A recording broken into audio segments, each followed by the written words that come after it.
ഉദ്ധരിച്ച മറ്റൊരു ഹദീസ്. ഏതാണ് ആ ഹദീസ്? ബഹുമാനപ്പെട്ട ഇമാം മുസ്ലിം ഉദ്ധരിക്കുന്ന ഹദീസാണ്.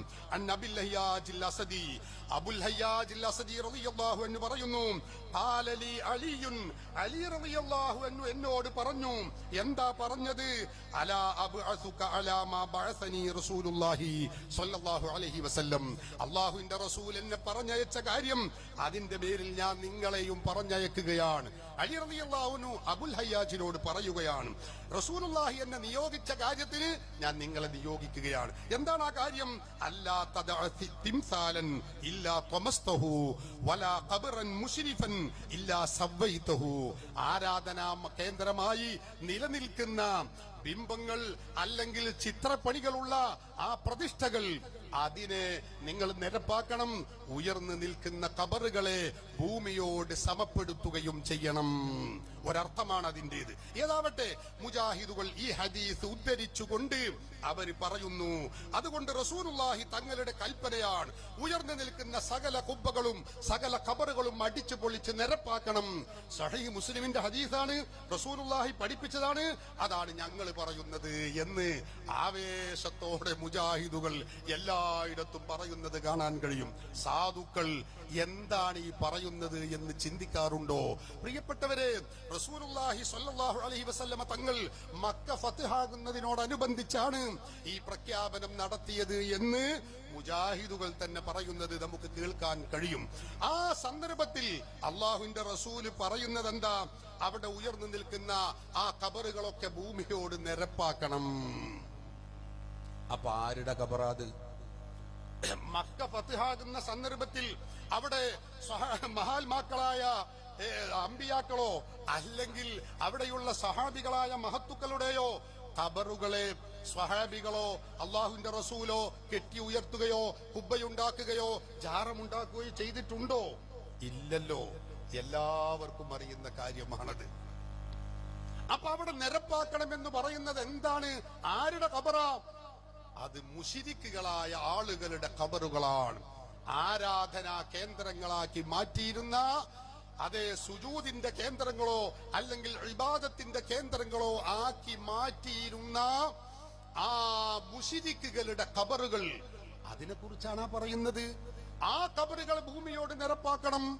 ആയിക്കോട്ടെ, നമുക്കതിലാരെങ്കിലും വേണ്ട എന്ന് പറഞ്ഞിട്ടുണ്ടോ? നമ്മുടെ ചർച്ച അതാണോ?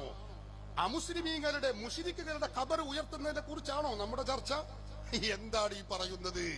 ഇത് ഞങ്ങളുടെ വകയെ പറയുന്നതല്ല. നിങ്ങൾ നോക്ക്, ബഹുമാനപ്പെട്ട ഇമാം ബൈഹഖിയുടെ സുനനുൽ കുബ്ര, ബഹുമാനപ്പെട്ട ഇമാം ബൈഹഖിയുടെ സുനനുൽ കുബ്രയിൽ, അതെ, ആ ഗ്രന്ഥത്തിന്റെ പേരിലായി അല്ലാമ ഇബ്നു തുർക്കുമാനി തന്റെ അൽ ജൗഹറുൻ നഖി എന്ന് പറയുന്ന ഗ്രന്ഥത്തിൽ രേഖപ്പെടുത്തി വെച്ചത് നമുക്ക് കാണാൻ കഴിയും. അവിടെ നിന്ന് പറയുന്നത് എന്താണെന്നറിയോ? ആ പറഞ്ഞ ഖബർ ഏതാണ്? യഅനി ഖുബൂറൽ മുശ്രിക്കീന. ഞങ്ങളെ വകയല്ലട്ടോ, ഞങ്ങളെ വകയല്ല. യഅനി ഖുബൂറൽ മുശ്രിക്കീന, അത് മുശ്രിക്കീങ്ങളുടെ ഖബറാകുന്നു, എന്റെ വകയല്ല. ഇതിന്റെ 4-ാമത്തെ വള്യം 3-ാമത്തെ പേജിൽ ഇതാ അയിമ്മത്തുകൾ, ഉന്നത മഹാത്മാക്കളായ അയിമ്മത്തുകൾ രേഖപ്പെടുത്തി വെക്കുന്നു. ഈ പൊളിക്കണമെന്നോ അല്ലെങ്കിൽ നിരപ്പാക്കണമെന്നോ പറഞ്ഞിട്ടുള്ള ആ ഖബർ ഏത് ഖബറാണ്? അത് മുശ്രിക്കുകളുടെ ഖബറാകുന്നു. മുസ്ലിമീങ്ങളുടെ, സ്വമഹാത്മാക്കളുടെ, അമ്പിയാക്കളുടെ, സാലിഹീകളുടെ ഖബറുകൾ അല്ലേ അല്ല. ഞങ്ങളെ വകയല്ല. ആർക്കും നോക്കാം, അറബി അറിയുന്നവർക്ക് മുഴുവനും നോക്കാം. ഇത് അറിഞ്ഞോ അറിയാതെയോ ആയി ഇവിടെ വന്ന മൗലവിമാരും പറയാൻ നിർബന്ധിതരായി. ഒരു ചോദ്യത്തിന്റെ മറുപടിയിൽ അത് പറയാൻ നിർബന്ധിതരായി. നിങ്ങളൊന്ന് കേട്ടോളൂ, അയാൾ പറയുന്നത്. ആ മൗലവി പ്രസംഗിക്കുന്നു. ഒന്ന് വെച്ചു കൊടുത്ത ആ ക്ലിപ്പ് ഒന്ന് വെച്ച്. ഈ ഖബറുകൾ ആരുടേതാണ്? മഹാന്മാരുടേതാണോ അല്ലാത്തതാണോ? ഏതായാലും മക്ക ഫതഹിന്റെ സമയത്ത് അല്ലെങ്കിൽ മുമ്പുള്ള സമയത്ത് അവിടെ നബിയോ സഹാബത്തൊരു മഹാന്റെ ഖബറും കെട്ടിപ്പൊക്കിയിട്ടില്ല എന്നത് സ്വാഭാവികമായും അറിയപ്പെട്ട കാര്യമാണ്. കാരണം നബിതങ്ങൾ ഉയർത്താൻ പഠിപ്പിച്ചിട്ടില്ല. നബിതങ്ങൾ തന്നെ ഉയർത്താൻ പഠിപ്പിക്കുകയും അതേ പ്രവാചകർ പിന്നെ അത് പൊളിക്കാൻ കൽപ്പിക്കുകയും ചെയ്യുക എന്നത് ഉണ്ടാവുകയുമില്ല. കണ്ടോ, ഖബറുകൾ മുശ്രിക്കുകളെ ഖബറാണ്. പിന്നെ എങ്ങനെയാണ് അത് സഹോദരന്മാരെ മുസ്ലിമീങ്ങളുടെ മഹാത്മാക്കളുടെ അമ്പിയാക്കളുടെ ഔലിയാക്കളുടെ ജാറം പൊളിക്കണമെന്നതിന് ഈ ഹദീസ് എങ്ങനെ തെളിവാകും? നമ്മൾ ചിന്തിക്കേണ്ടതല്ലേ? കഥയറിയാതെ ആടുകയാണോ? അതാ ഞാൻ പറയുന്നത്, അറിയാതെ പറഞ്ഞു പോവേണ്ടി വന്നു അവർക്കത്. പറയാതിരിക്കാൻ കഴിയൂല. ഇത് മുശ്രിക്കീങ്ങളുടെ ഖബറാണ്. ഇതെന്തല്ല, ഇത് മഹാത്മാക്കളായ അമ്പിയാക്കളുടെ മഹത്തുക്കളുടെ ഖബറ് പൊളിക്കാൻ വേണ്ടിയുള്ള കൽപ്പനയല്ലേ അല്ല. മൗലവി തന്നെയാണ് ഈ പറയുന്നത്, നിങ്ങൾ കേൾക്കണം. എന്നാൽ ഇതിങ്ങനെ പറഞ്ഞ് വിശദീകരിച്ച് ഇയാളെ വിശദീകരണം കഴിഞ്ഞപ്പോ പിന്നെ വേറൊരു മൗലവിക്ക് ആ വിശദീകരണത്തിന് എന്തോ ഒരു കുറവ് വന്നിട്ടുണ്ട് എന്ന് കരുതിയിട്ട് പിന്നെ മൂപ്പരൊരു വിശദീകരണം, വേറൊരു മൗലവി ഒരു വിശദീകരണം. അയാൾ പറയുന്നത് കാണാ, കേട്ടോളൂ, അത് മഹാത്മാക്കളുടെ ഖബറാണോ അല്ലേ എന്ന ഒരു വേർതിരിവ് അതിലില്ല എന്ന് പറഞ്ഞ് മൂപ്പരൊരു ഇബാറത്ത് വായിക്കുന്നുണ്ട്. ഇത്തഫഖത്തു നുസൂസു ശാഫിഈ വൽ അസ്ഹാബി. കേട്ടോളൂ, അയാളൊന്ന് പറയട്ടെ. ഒന്ന് വെച്ചുകൊടുത്തേ. കൂട്ടത്തിലൊരു കാര്യം കൂടി, ചിലപ്പോ ഇപ്പൊ നിങ്ങൾ ചോദിച്ചതുപോലെ തന്നെ വേറെ ചില ആളുകൾ പലപ്പോഴും പറയാറുള്ള ഒരു കാര്യമാണ്, അത് ഈ സാധാരണക്കാരന്റെ ഖബറിനെ കുറിച്ചാണ്. മഹാത്മാക്കളുടെ ഖബറാണെങ്കിൽ ഉയർത്താം, അത് വേർതിരിച്ചറിയാൻ വേണ്ടിയിട്ടാണ്. അങ്ങനെ സിയാറത്തിന്റെ വിഷയത്തിൽ ഒരു വേർതിരിച്ചറിയലില്ല. സിയാറത്ത് നമ്മുടെ പരലോക രക്ഷയ്ക്ക് വേണ്ടിയിട്ടും നമ്മുടെ പാരത്രിക ജീവിതത്തിന് വേണ്ടിയിട്ടും നമ്മുടെ നന്മക്ക് വേണ്ടിയിട്ടാണ്. പിന്നെ അവർക്ക് വേണ്ടി പ്രാർത്ഥിക്കാനും ആ പ്രാർത്ഥന അത് എല്ലാ ആളുകൾക്കും പൊതുവായി നിർവഹിക്കേണ്ടുന്ന ഒന്നാണ്. അതുകൊണ്ട് തന്നെ ഇനി എവിടെയെങ്കിലും ഖബർ കെട്ടിപ്പോക്കാൻ പാടില്ല എന്നൊക്കെ പണ്ഡിതന്മാർ പറഞ്ഞിട്ടുണ്ടെങ്കിലും അതുകൊണ്ട് ഉദ്ദേശിക്കുന്നത് സാധാരണക്കാരുടെ ഖബറിനെ കുറിച്ചാണ് എന്നൊരു ചെറിയ ന്യായീകരണം ചിലപ്പോൾ ആളുകളിൽ നിന്ന് വരാറുണ്ട്. എന്നാൽ ആ വിഷയത്തിൽ അതുകൂടിയാണ് പൂർത്തിയാക്കാൻ വേണ്ടി പറയാണ്.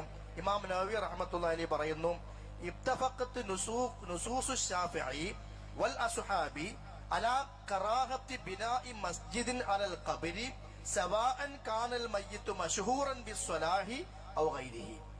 മയ്യത്ത് പിന്നെ എന്താ പറയാ, സ്വാലിഹായ മനുഷ്യനാണ് എന്ന് മാറൂഫാണ്, പ്രസിദ്ധനാണ്. അങ്ങനെ ഒരു അറിയപ്പെട്ട നല്ലൊരു സ്വാലിഹായ ആളാണെങ്കിലും ശരി, അതല്ലാത്ത ആളുകളാണെങ്കിലും ശരി, ഖബറിന്റെ ആ സ്ഥാനത്ത് അവിടെ സുജൂദിന്റെ സ്ഥാനമാക്കി മാറ്റൽ, പള്ളി അത് ആരാധനാലയം ഉണ്ടാക്കലും അത് മക്റൂഹാണ് എന്ന് ഇമാം ഷാഫിയുടെ നെസ്സുമുണ്ട്. അതേപോലെ തന്നെ ഷാഫി പണ്ഡിതന്മാരുടെ മറ്റു ആളുകളുടെയും നെസ് രേഖകൾ വന്നിട്ടുണ്ട്. അപ്പൊ രണ്ട് വിഷയത്തിലും മുസ്ലിമാണോ അമുസ്ലിമാണോ എന്ന വേർതിരിവില്ലാണ്ട് തന്നെ, അല്ലെങ്കിൽ സ്വാലിഹാണോ അല്ലാത്തവനാണോ എന്നുള്ള വേർതിരിവില്ലാണ്ട് തന്നെ ഈ ഒരു പണി പാടില്ല എന്നുള്ള പൊതുവായ നിർദ്ദേശവും കൽപ്പനയുമാണ് നബി സ്വല്ലല്ലാഹു അലൈഹി വസല്ലം നൽകിയിട്ടുള്ളത്. മുൻകാലഘട്ടത്തിൽ ആളുകൾ ചെയ്തു എന്ന് പറഞ്ഞുകൊണ്ട് ഈ ഉമ്മത്തിനോട് ചെയ്യരുത് എന്ന് പറഞ്ഞപ്പോൾ ആരെക്കുറിച്ചാ പറഞ്ഞത്? ഇബ്തഖദു ഖുബൂറ അംബിയാഇഹിം വസ്വാലിഹീഹിം മസാജിദ്. അപ്പൊ അതും പാടില്ല എന്ന് പറഞ്ഞിട്ടുണ്ട്. അപ്പൊ അവിടെ വേർതിരിവ് നബി സ്വല്ലല്ലാഹു അലൈഹി വസല്ലം കാണിച്ചിട്ടില്ല. അല്ലാഹു അഅലം. അല്ലാഹു അഅലം. കണ്ടോളിങ്ങള്, എന്താണ് അവിടെ ചെയ്ത വിക്രസ്, എന്താ അവർ ചെയ്ത തിരിമറി എന്നറിയോ? അതാണ് നമ്മൾ അലാ കറാഹത്തി ഇത്തഫഖത്തു നുസൂസു ശാഫിഈ വൽ അസ്ഹാബി. ഇമാം ഷാഫിയുടെയും അസ്ഹാബിന്റെയും നസ്സുകൾ ഏകോപിതമായിട്ടുണ്ട്.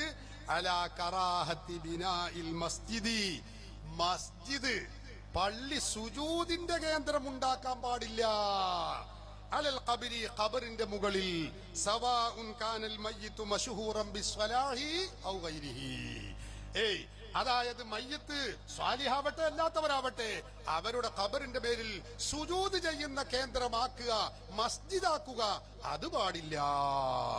അതിലാർക്കാ തർക്കമുള്ളത്? അതാ ഞാൻ പറയുന്നത്. ഇതെടുത്തുകൊണ്ട് സാധാരണക്കാരായ മുജാഹിദുകൾ, അവർക്ക് ഇബാറത്ത് അറിയില്ല, അവർക്ക് ഇതിന്റെ അർത്ഥം അറിയില്ല, അവർക്ക് ഇതിന്റെ ആശയം അറിയില്ല, അവരെ മുന്നിൽ വെച്ച് സഹോദരന്മാരെ ഇങ്ങനെ പുകമറ സൃഷ്ടിച്ചുകൊണ്ട് ആളുകളെ പറ്റിക്കുന്ന പരിപാടിയാണിത്. അതുകൊണ്ട് നമ്മൾ ഇതിൽ വഞ്ചിതരാകരുത് എന്ന കാര്യം ഞാൻ പ്രത്യേകം ഓർമ്മപ്പെടുത്തുകയാണ്. സഹോദരന്മാരെ, ഇനി നിങ്ങൾ